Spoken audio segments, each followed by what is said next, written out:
session on basic rubrics.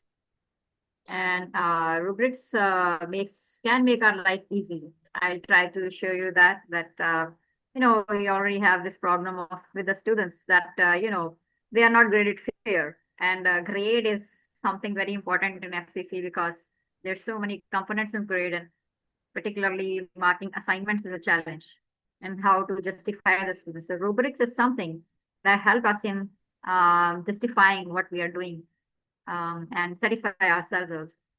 So let's go straight to the presentation now.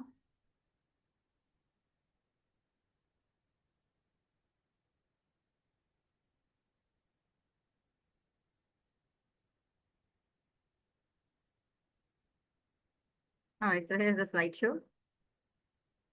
I hope you can see it well. Yes, ma'am, it's visible. All right. So basic rubrics. Rubrics is particularly, though this is the rubrics could be used in any field of life. Like rubrics are used for assessment of all kinds of wherever we need to, I would say, give some kind of credit to someone. But for fair, transparent, and effective assessment in higher education is of utmost importance. That is for basically our level. So what are rubrics? Rubrics are structured assessment tools defining criteria and performance levels. So basically, what happens that normally what happens that we have assignment. It's essay based, or it's field work based, or it's a lab based. It could be a research project. There's a wide variety of different types of things that we give to students to find out that whether our learning outcomes are met or not. What happens that if we use those learning outcomes and we convert them into specific criteria that is measurable somehow. The measurable is most important thing I will focus on basically. Because whenever we are giving something to the students that this is something on which they will be graded, that thing has to be very clearly measurable. If it is not, then this will make confusion. So rubrics are these criteria, and then what happens that those are given some marks or grade or percentage or that. Then they help communicate expectations, so students know that what are the expectations for the assignment, and teachers also, of course, know that. Ensure fairness and promote consistent grading. Sometimes what happens that if we are checking some assignment in a particular, I would say, particular way, and there are different types of students. Students are of, I would say, sometimes we have student from biology major, sometimes we have student from English major, sometimes we have student from psychology major who are taking the same course, and they belong to different semesters also. FCC have this specific kind of, I would say, study plan. So what happens that expectations, when we see a student who is like biology major, I will take my example. If you take a student who is biology major and assignment is biology based, definitely they will do something little better than others most of the times. But for an assignment or a course that all of them are taking, this difference should not be there. So these rubrics clearly communicate expectations. So every student from where they belong, they know already that this is something which is required. There is someone who raised hand. Is it for a question? I can see that. Sabha, I would suggest that we take questions towards the end. And if you have a question, Sayyid Muslim Raza, please put it in the chat and we will get back to you, at the end. All right. Okay. So next, what is the major purpose? Basically, to promote the transparency and provide a constructive feedback, because ultimate goal is the student learning. Now, why use rubrics in higher education? We need to clarify learning expectation from students, to encourage reflection and self-assessment. So when students are making their assignment and they do have a rubric, they can make it and they can also self-reflect before submission. This is also very important thing, because students will basically be developing themselves cognitively when they are looking at the expectation, making something and then improving it in light of that. So these, well, I would say that those have to be clearly designed also, so that students are clear. So if we are clear, our students will be clear, and they will encourage self-reflection for good cognitive development. Then they ensure fair and consistent grading, as I've said, because we have particularly students from various disciplines, various majors, even various years. We should have a consistent grading, and maintaining that will be actually a challenge in assignments. And good rubric will actually help us doing that. Then facilitate quality feedback. You can also give feedback to the students if they are not following up the rubrics. Then we can of course give them a feedback, right? Now, what are various types of rubrics? Holistic, analytic, checklist, developmental. There are a few more types, but these are the main types. So we'll talk about them. Holistic mean like one overall score summarizing performance. Like if we have a rubric that is like uh, telling us in a paragraph that what is overall required, and it has to be a detailed one. Like it is telling about that the essay should have this kind of introduction, this kind of, for example, like if it is like little research project, then this will be required from methodology, this thing will be required from discussion and references, etc. And then there is an overall score which is given. Then this is holistic approach. Then analytic, multiple criteria scored individually. Like for example, we have a if we take same research one, then we are giving some marks to the introduction, some marks to the methodology, some marks to the results, and some marks to the discussion. And then we score all of them separately. Then this will be basically analytic. And checklist mean simple yes or no or achieved. You have achieved this, not achieved this, yes or no. Say they have done this or they haven't done this. That is checklist based. And then the developmental. This is also very, I would say, important if we are giving assignment, which is kind of a development of a procedure. Like, for example, I would say mathematics, statistics, in science, if we are developing a procedure, things like that. What happens that there is a final product or a final answer. But what happens that's how students are actually reaching to that answer, the final product. This is if the product is even like not that much, I would say promising, but the process through which they have passed, we also want to grade that how they have synthesized on it and how they have developed that process.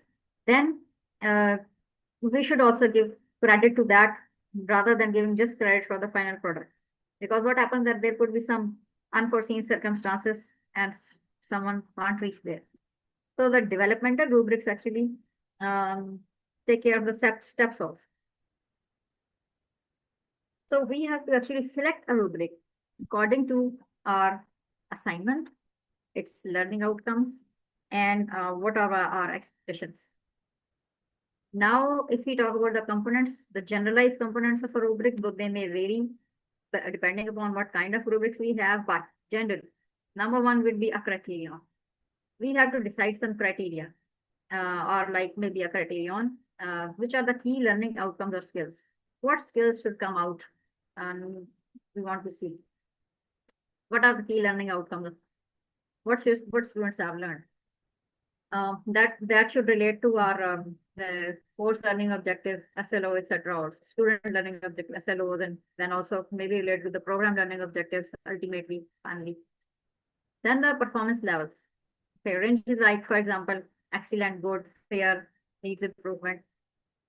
Then the descriptors, detailed explanation of performance level. Like excellent means what?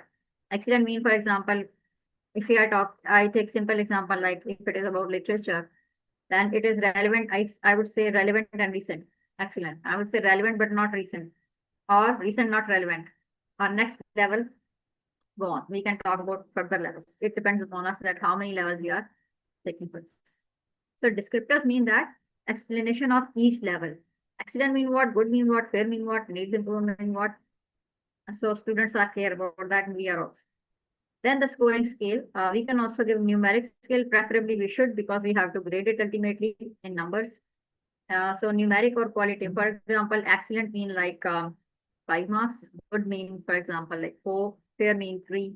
Needs improvement mean 2, or maybe it varies. Or sometimes qualitative grade mapping could be there. If we are not giving them like 1, 2, 3 number, we say pass or fail, right? This is also possible. Now, this is an example rubric for like essay assignment. Like if we say criteria are content knowledge, organization, and language and mechanics. I say excellent mean for content knowledge, deep understanding and insight. This is not very good one. I would say the deep understanding, how you test it. That should be, I think, more measurable. I took this example. Then good means clear understanding. Fair means basic comprehension. Poor means I would say that the word poor should not be used. It should be needs improvement. This can discourage someone. I think maybe too much. So limited or inaccurate. Then organization, I would say logical and cohesive.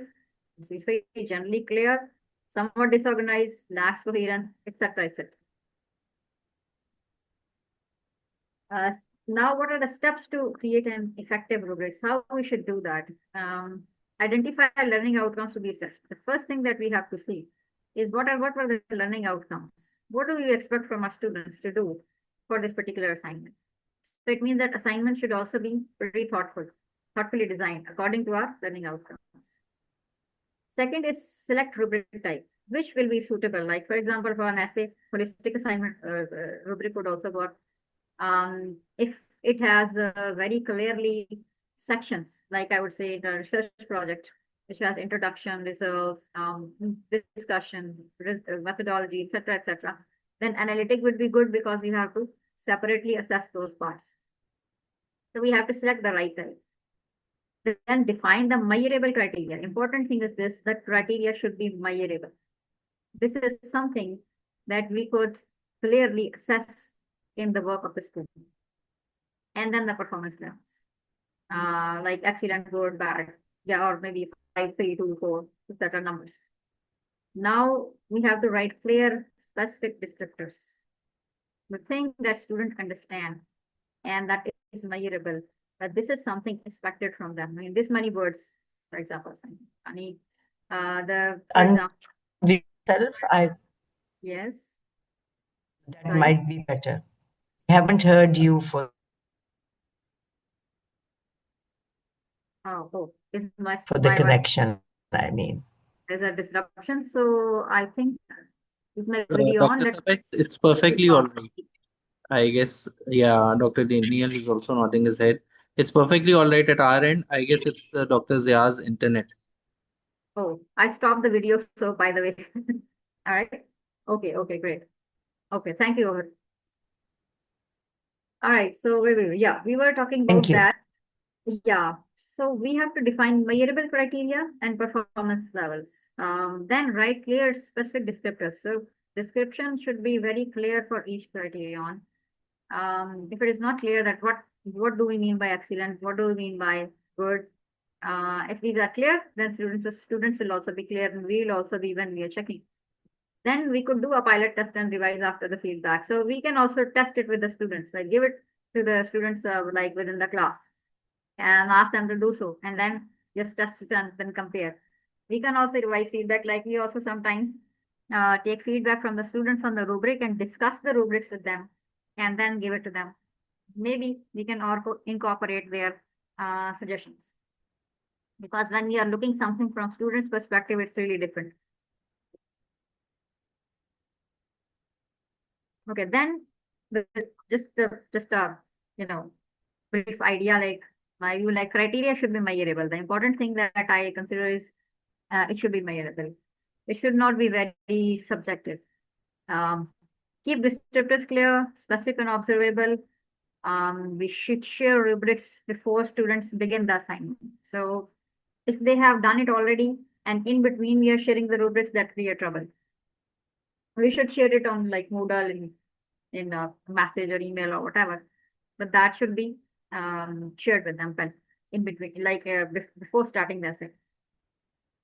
Then use rubrics as formative tools, not just for final grading. No, well, one thing is this, that we are just grading them. The other thing is that we are interested in their learning, that how they're actually learning in the steps, how their development is happening in education.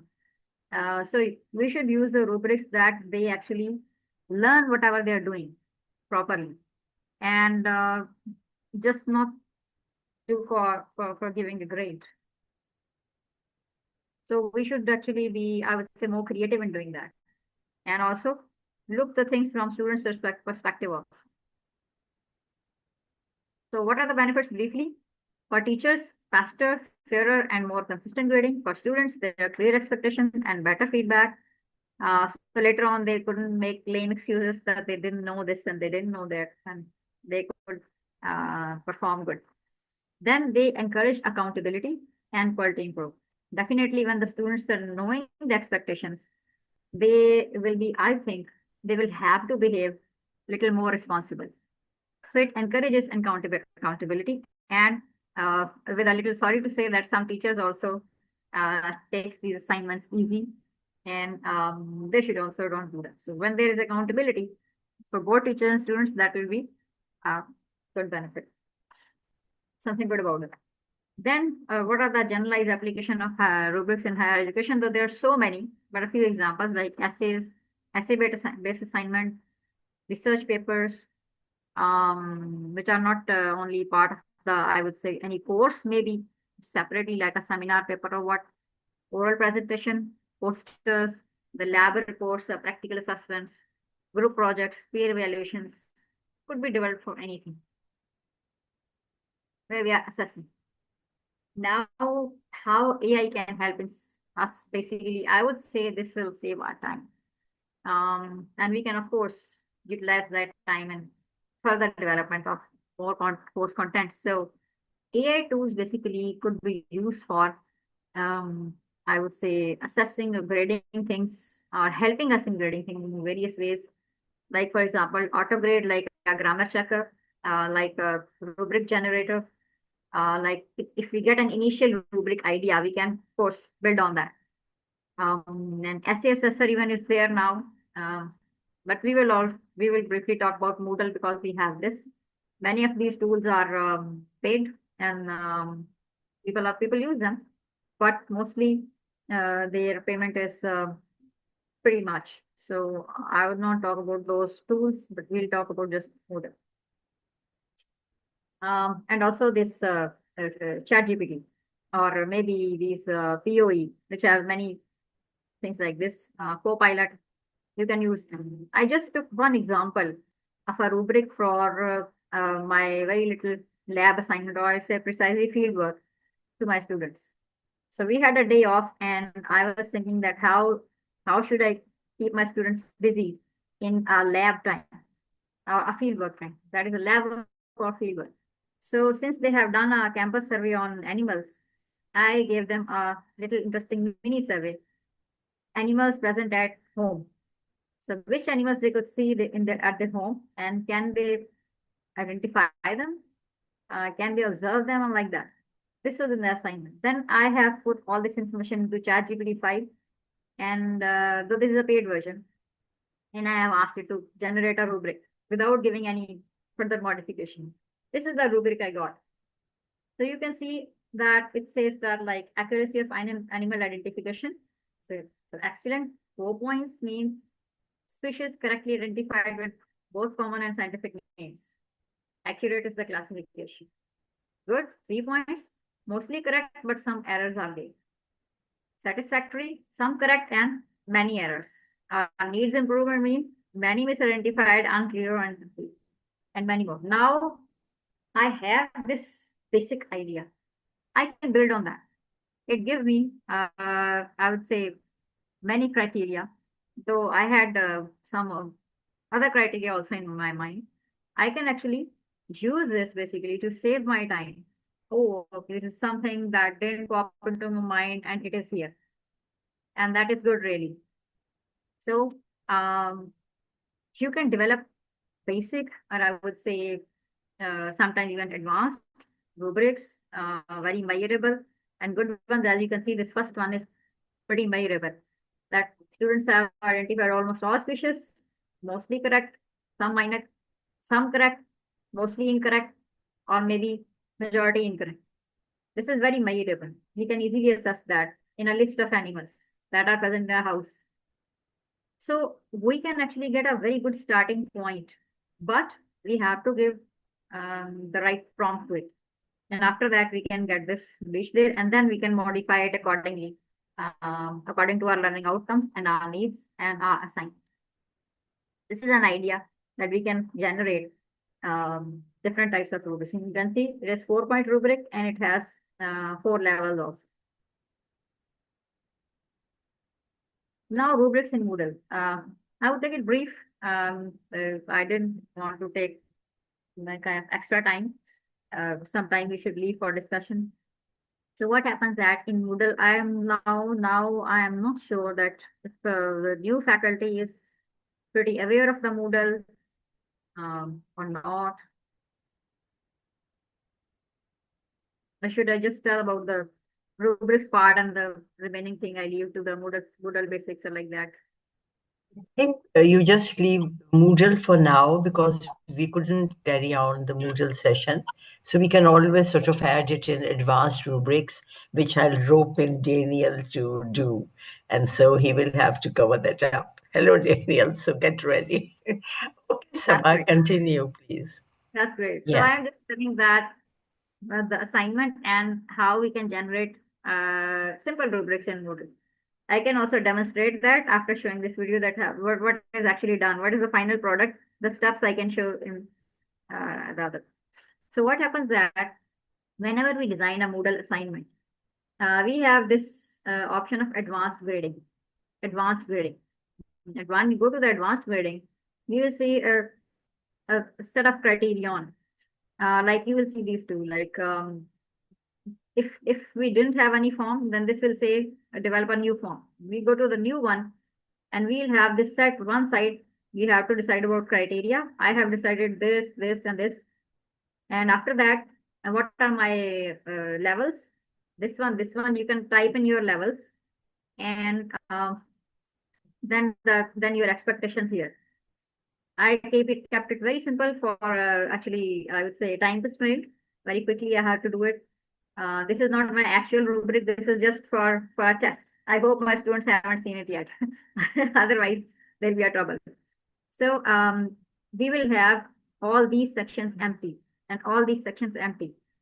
We have to actually fill in this table. So we have to write down the criteria here. Here we can put our criteria.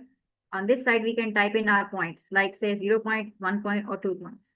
You can decide like 2, 3, 4, whatever. You can also add your levels here, and you can also add the criteria here. The side. So this is how you can make your own.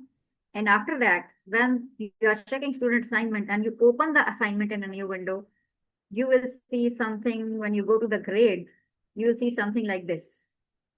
Now here you can see for criteria, like number 1, I have selected like 2 points. For organization, I have selected, for second point, I have selected 1, that some details are missing. This is just for example. And then for the third thing that I wanted them to do, I have selected this. So when I have selected all these marks here and I press save, then I will see this current grade in the grade book. Now, when you will see the grade book session, you will find out that this has to be shown in like percentage or marks. I think Mr. Adil Ahmed Amir doing this, and he'll be explaining that what does this mean, how you can decide that you are getting here percent marks or actual marks, or how you set your grade book. It depends upon that what will be shown here. So if I'm selecting these marks, based upon all these marks divided by my actual total marks that I have decided for the assignment, it will give me the current grade of the student. And student know that here, this is the place where he or she lost marks. This is the place where he or she got full marks, etc. This is how student can see your feedback in more detail. And also, there's a section below where you can write down your comments. That, this is clear, but still, if you want to give further comments, you can also have a box down there and you can add your comments.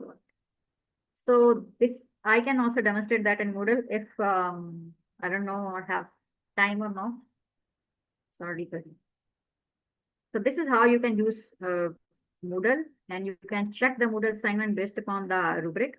And you need not to I'll say, argue with the students that where they have lost marks and why they have lost marks, because they knew this rubric already and you have graded it accordingly in a measurable fashion. Now, one more thing that uh, I will be covering, though advanced rubric now Dr. Daniel is going to do, but just an idea, very brief idea, that we were talking about basic and simple rubrics till now. If we have to do advanced rubrics, they will have little more things. Like, what are the differences? I have just very briefly kept them here. Number one is complexity. So basic rubrics will be for simpler, like for simple assignments, like these 100, 200 level courses, we have basic simple assignments, often with fewer grading levels, like basic, proficient, advanced. Like I would say, excellent, good, fair. Advanced rubrics are basically more complex with a larger number of levels or more detailed. So like for example, we may have 5, 4, 3, 2, 1, and maybe more levels. And every level has more requirements. Like for assessing larger, I would say, review paper, we may have advanced review for that. So there will be more levels for that. And each level has, I would say, more higher, more detailed. Sorry for cutting you. Yeah. Sabha, sorry for cutting you. I think we could leave, for now, we should only do basic rubrics and see that the new faculty especially understand it. I would like us to have more time for revisiting some of the areas. So leave this because For now, for the next session. Yeah, if you have finished your slides, if you have more slides to go, slide. So this is the last slide. Then it's okay. Or I need not to go in detail. I would say simply that okay, complexity we can feedback share these with. will be higher. Assessment focus will be, of course, more focused. I would say narrow down areas. Purpose will be defined more, and example descriptors will be, of course, advanced, and that's all. So thank you for this. If you have questions, Dr. Daniel and I both are here. Thank you very much.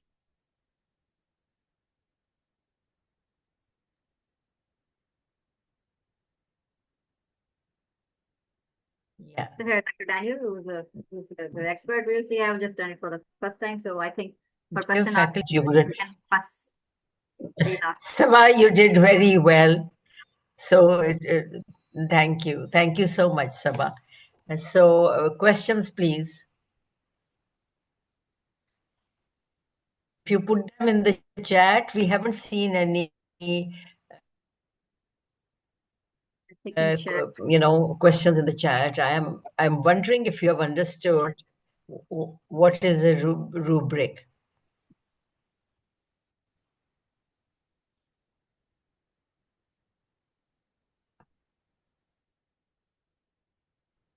I think I've launched the polling. If you If could you please. want to state it, please put your hand up. So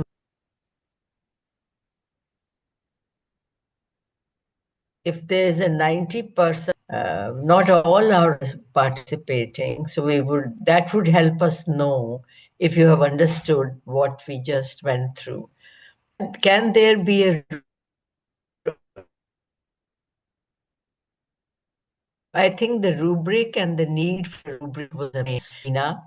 Thank you, Mubina. And rubric for an MCQ question. G. Rubric for MCQs. Wow. Yeah. Have you ever used for MCQs, Daniel? So I have not used Daniel? rubrics for MCQs. Would you like? Yes. Okay. Am I audible? Can you hear me? Okay. I have not used rubrics for MCQs, and I haven't seen any examples or any suggestions that they could be used that way. So that would be new to me. But then again, there's a lot of new things in pedagogy. So if someone would like to come up with a way, yeah.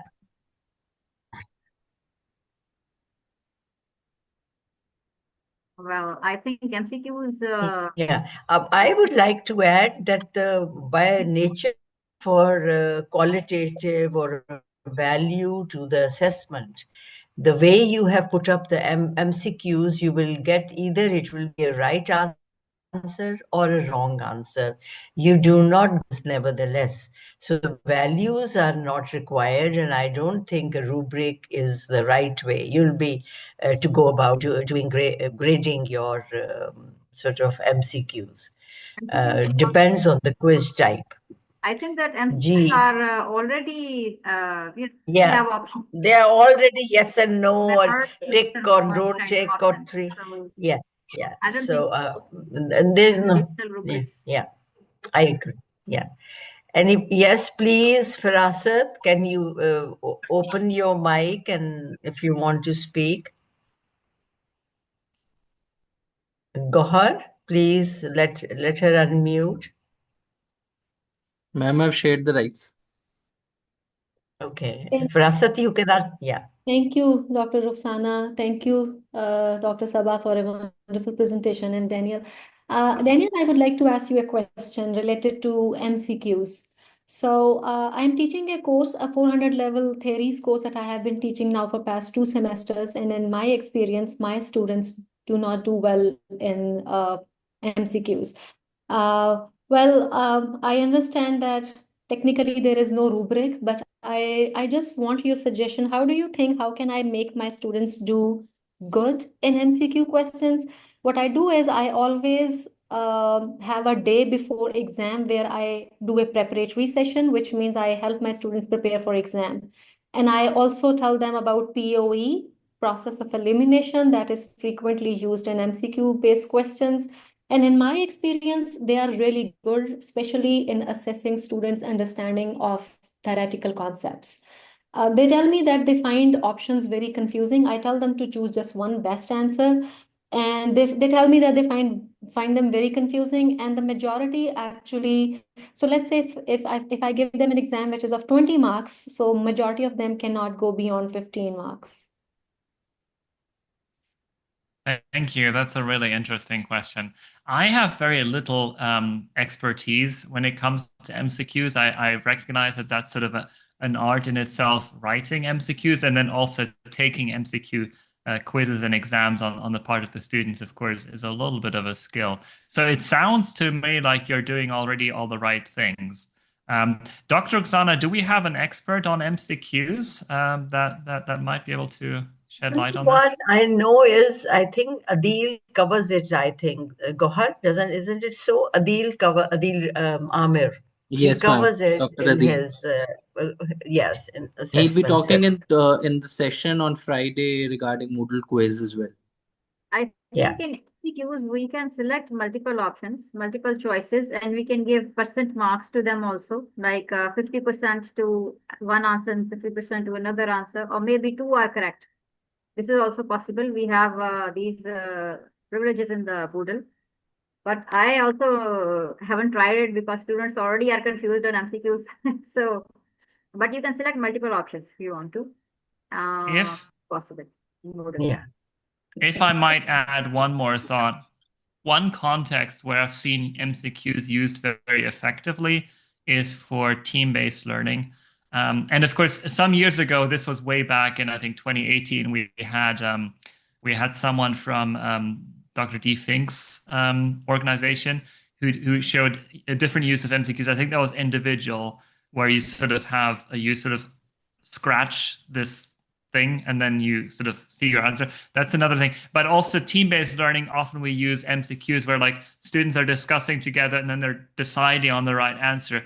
So I'm wondering if that kind of an exercise ahead of an exam might help them to get some practice in figuring out MCQs together. And that's just an idea, though, as I said, I have little experience. I also want to say something. Can I have tried this. Thank you, Dr. Daniel, for actually telling us this. And I Yes, have tried please. with my Yeah. human physiology student. That's a complicated course. We know human machine is the most complicated machine to work with. So I teach a course of that. And those MCQs in that course make students very nervous. So what I have done that after finishing every chapter, I make or maybe I find out over the internet there are various sites from where we can get MCQs. And I ask them to solve those MCQs within the class time as an activity in groups or by like I ask all class that what are your options? And we can collect percentages. I mean, which answer get the maximum number of students, and then we see the answer. So in this way, they actually get a practice.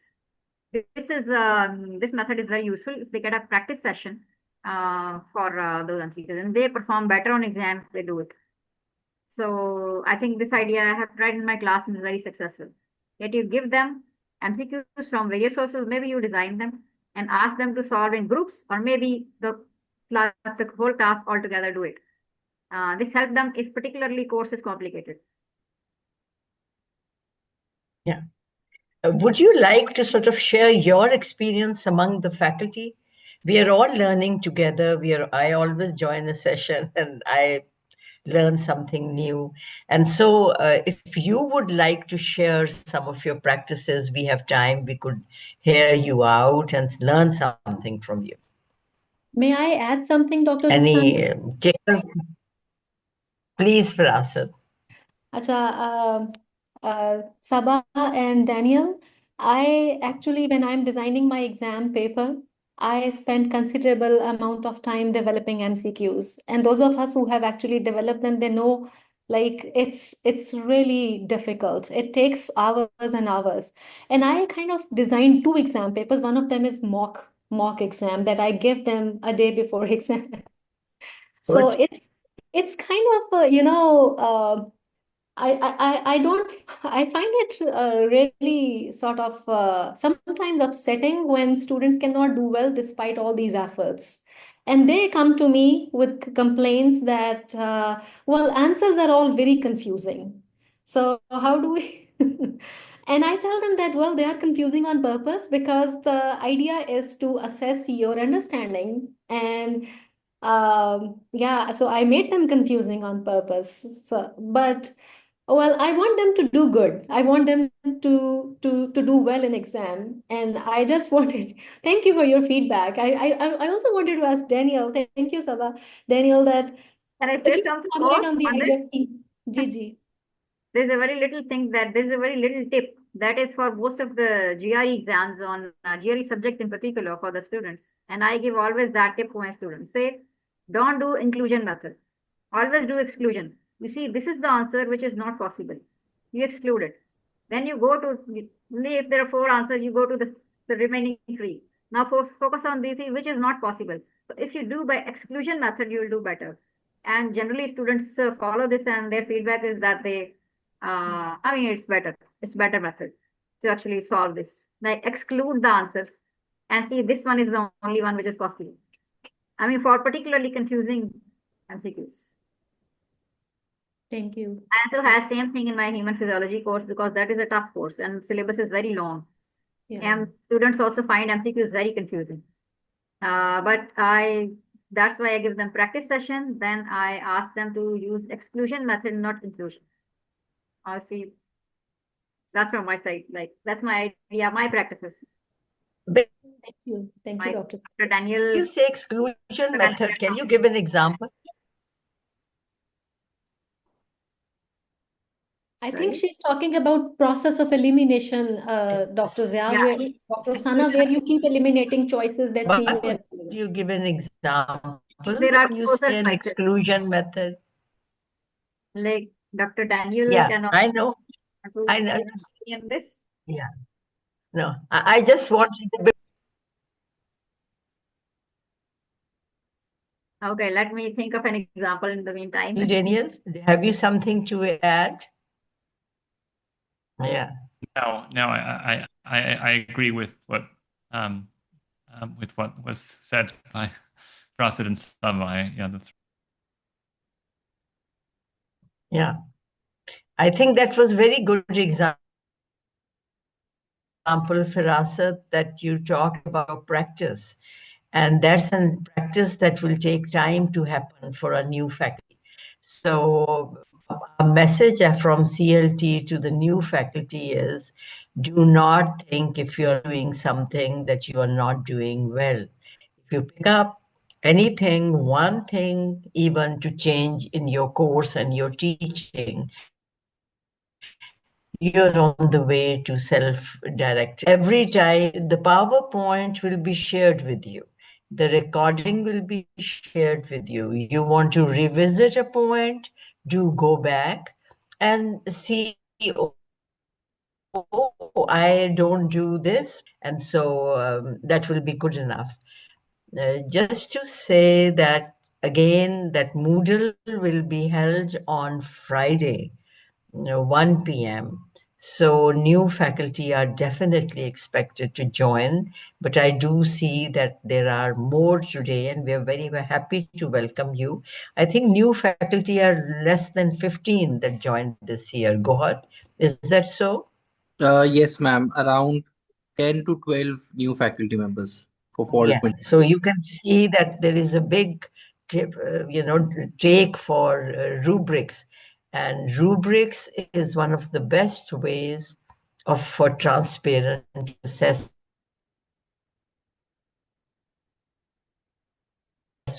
and having justify why you did what you did.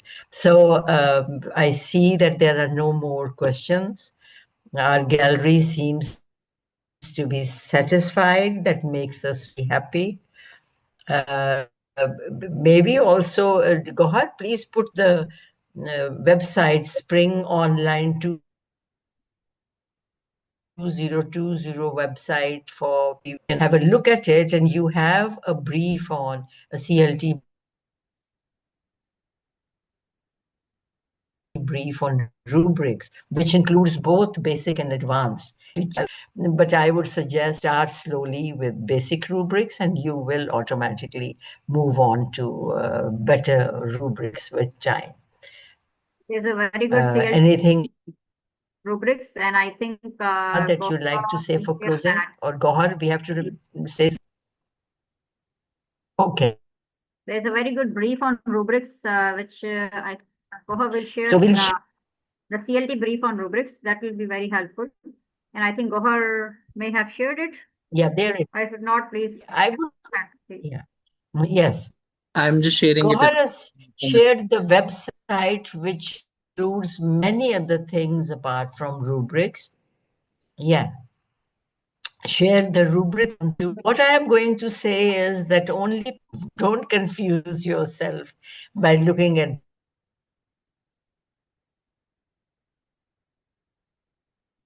the different brief. You know this and I don't know this. Time will be with you. Just be patient with yourself and you will get there.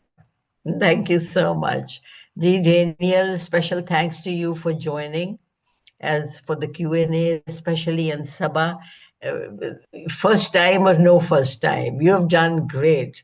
So I think we have got another expert for basic rubrics. Yes, this is the CLT what brief. we have. Yeah, this is the brief. We have lots of briefs on literally everything.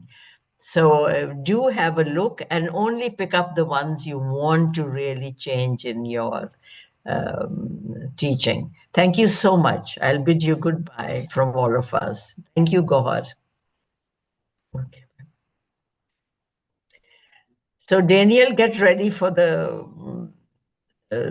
advanced rubrics, which will happen next year, right? Yes, ma'am. I'm now rather terrified after everything that Dr. Sabah has promised for advanced rubrics. I'm not sure how I'm possibly going to keep up, but we'll see what happens. No. I know you. I know you. Otherwise, you wouldn't, I wouldn't make